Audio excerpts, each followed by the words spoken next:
Another interesting thing that was released this week is that in the autopsy report, there's no time of death. Listening to other creators, apparently the time of death exists, but in the certificate of death, and the time is 4 p.m.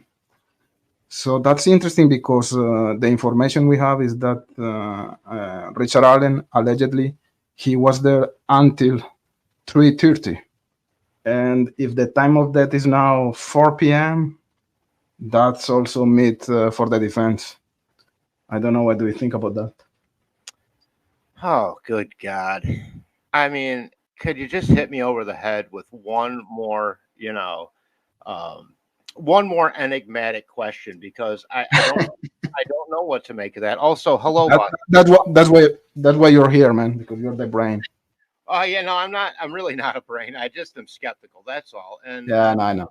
I think my brain works about the same as everyone else's who follows this case. I mean, I, I don't know.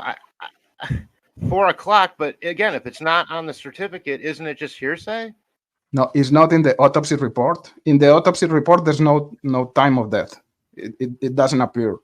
But the information I have is that in the certificate of death, the coroner he signed that the time of death was 4 o'clock.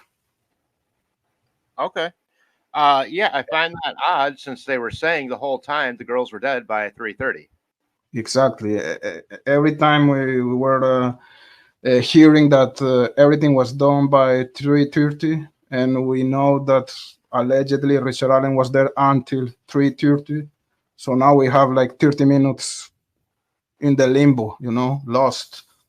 The timeline changes. Now we are going to 4 o'clock.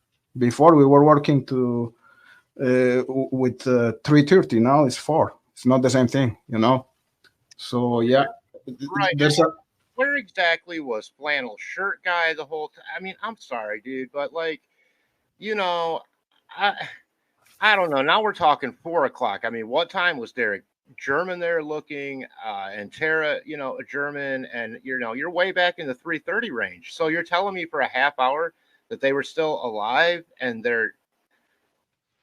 it just gets more and more deep. It really does. So the quagmire and the whatever, the muck and the bullshit. But I know that that's not a healthy way to look at it. There's got to be a way through it, and I think that way is going to be through the trial. Hopefully, he will not. I don't want him to plead at this point. He sounds guilty as hell. I want to get as many details out of him on record as possible. I don't know how the chat feels about that, but that's how I feel about it. Yeah, there's a good point from Simdal. Though the time of death, there's a margin of error. Liver temperature, if the girls were wet, could be a factor. So that could explain. But anyway, there's still, as I said, is going to be meat for the defense. I don't know, man. Yeah, along with the blue eyes. Okay, if he does indeed have something that could resemble even blue eyes in some pictures, when you have a witness saying definitely not blue eyes, and the police reiterating that witness statement on microphone for the press, I mean, these are all things. I mean, Richard Allen is going to have his chance to dispel the fact that he was bridge guy.